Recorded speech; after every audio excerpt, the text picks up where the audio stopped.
Ayatollah Ali Khamenei is dead. Iranian state television went on air. Black banners, Quranic recitations, the unmistakable staging of national mourning. And then the confirmation the world had been dreading. Ayatollah Ali Khamenei is dead. On Saturday, February 28, 2026, cruise missiles launched from 2 U.S. Navy destroyers had already torn through Iranian air defense sites, clearing the path for a strike aimed at the very heart of the regime. Precision strikes punched through the underground bunkers beneath Khamenei's fortified compound in central Tehran. 7 direct hits. Black smoke rolled into the sky against the backdrop of the Alborz Mountains, visible from miles away.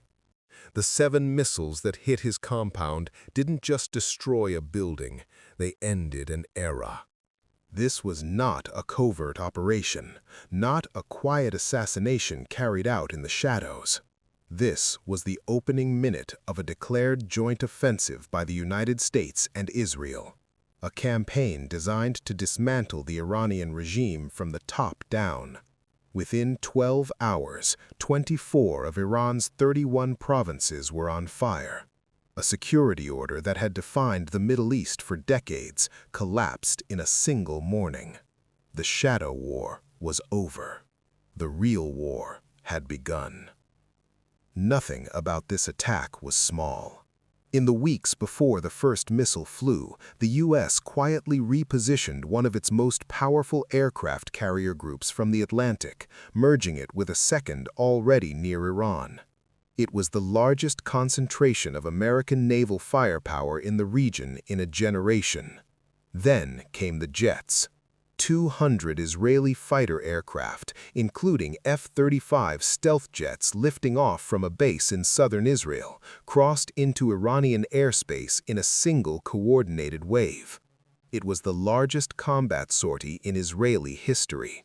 Their opening strike hit 500 separate military targets. At the same time, U.S. forces were hitting Iran from air, land, and sea. And for the first time ever in actual combat, the U.S. military unleashed drone swarms. Hundreds of cheap one-way attack drones designed to flood Iranian radar systems and burn out their surface-to-air missile defenses before the main strikes arrived. This wasn't improvised. Trump and Netanyahu had coordinated a specific goal. Don't just damage Iran. Decapitate it. Cut off the head of the regime and watch the body collapse. On the ground, the reality didn't match the government's story.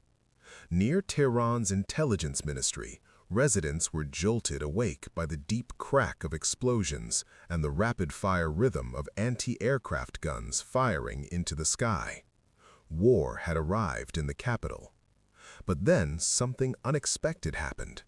By that evening, witnesses recorded audio from Tehran's streets, residents on apartment balconies clapping and playing celebratory music. Rumors were spreading fast. Khamenei was dead. For millions of Iranians who had lived their entire lives under the Islamic Republic, something shifted in that moment. Israel's intelligence agency posted directly to Telegram in Farsi, urging Iranian citizens to document the regime's collapse and providing secure links to upload what they were seeing. The fear that had held the Islamic Republic together for 47 years, that slow, suffocating terror, seemed to be evaporating in real time. But the story of a clean, surgical strike didn't hold. Washington and Jerusalem insisted they had hit only military targets, threats that had to be removed. Then the images came out. A girls' primary school in southeastern Iran had been struck. Dozens of students were killed. The civilian death toll climbed past 201. Whatever the intended target had been, the result was undeniable. At an emergency UN Security Council session, Iran's representatives didn't need to say much. The images spoke for themselves. In a single stroke, the narrative shifted. Countries that had stayed quiet now spoke up. Accusations of indiscriminate bombing echoed through the chamber. The military operation had handed the Iranian regime exactly what it needed most in that moment, a story the whole world would listen to. Washington and Jerusalem believed cutting off the head would freeze the body. They were wrong. Iran's military had been badly damaged but not broken. What remained of their command structure made a decision that crossed every line that had ever existed in the region. They launched a massive counteroffensive, and this time they didn't aim at Israel, they aimed at America. Waves of ballistic missiles flew directly toward U.S. military bases across the Persian Gulf. Al Udeid Air Base in Qatar took fire. The U.S. Navy's 5th Fleet headquarters in Bahrain came under direct missile attack. Video footage captured one Iranian missile hitting close enough to the Bahrain naval base to send shockwaves through the compound, a near miss that could have killed hundreds of American sailors. 1 degree of difference, and the United States would have had no choice but to respond with everything it had. The war had just entered territory no one had mapped. The missiles didn't just threaten military targets, they pulled the entire region into the fire. In Abu Dhabi, a civilian was killed by shrapnel, a bystander. No uniform, no weapon, no part of any military calculation. Just someone in the wrong place when the war spilled over. Panic spread across the Arabian Peninsula. States that had carefully stayed out of the conflict suddenly realized there was no safe distance. And then the world's attention snapped to a single point on the map, the Strait of Hormuz. A narrow strip of water, barely 21 miles wide at its tightest, through which 1/3 of the entire world's seaborne oil supply passes every single day. If Iran chose to mine that strait or simply started targeting tankers, the global economy wouldn't slow down, it would seize. The UN Security Council convened an emergency session, but no one in that room had a clear answer for what happened next if Iran decided the strait was their last card to play. While missiles were still falling across the Middle East, a different kind of crisis was igniting back home. Just 1 day before the strikes began, back-channel nuclear talks, quietly mediated by Oman, had collapsed in Geneva. The diplomatic off-ramp was gone. And the way the strike was authorized raised immediate questions. President Trump approved the operation from Mar-a-Lago. Vice President Vance monitored the battlefield feeds from the White House Situation Room. Within hours, senior Democratic senators went public, calling the offensive unconstitutional, a violation of international law, launched without a single vote in Congress. The White House pushed back, framing the bombardment as a necessary preemptive strike against an imminent threat. But the defense that silenced critics least was the one no one in the administration seemed able to answer. What happens the day after? Military analysts weren't just skeptical, they were alarmed. A massive offensive with no clear endgame isn't a strategy, it's a gamble, and the Middle East was already paying the price. The most dangerous question of all isn't about the missiles already fired, it's about what's sitting in the rubble.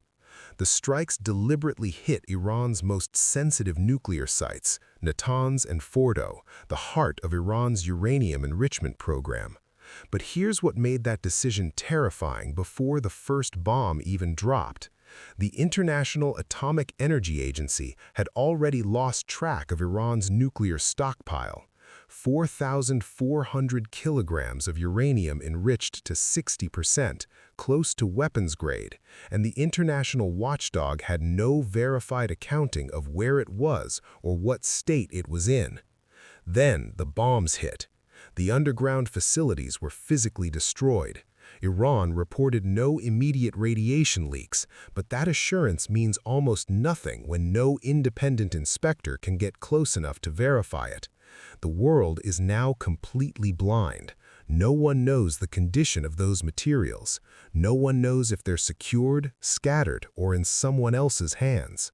The strikes were designed to eliminate a nuclear threat, but they may have created one no one can see. The silence is over, but the answer is worse than the waiting.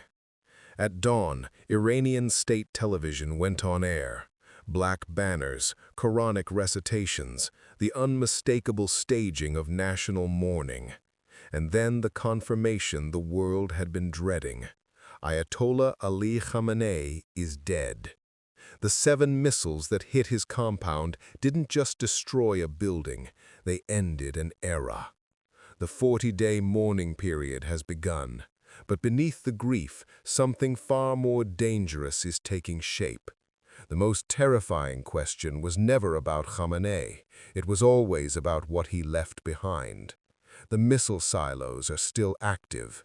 The 4,400 kilograms of near-weapons-grade uranium, last seen at Natanz before the bombs fell, are unaccounted for. Moved, buried, or scattered, no one knows. And the U.S. Navy fleet remains well within range. A government can be dismantled, a leader can be killed, but a nuclear arsenal doesn't need a supreme leader to be lethal. It needs one desperate commander, one rogue general, one final order from someone with nothing left to lose. The world went after the head of the snake. Now it has to survive the venom that's already in the blood.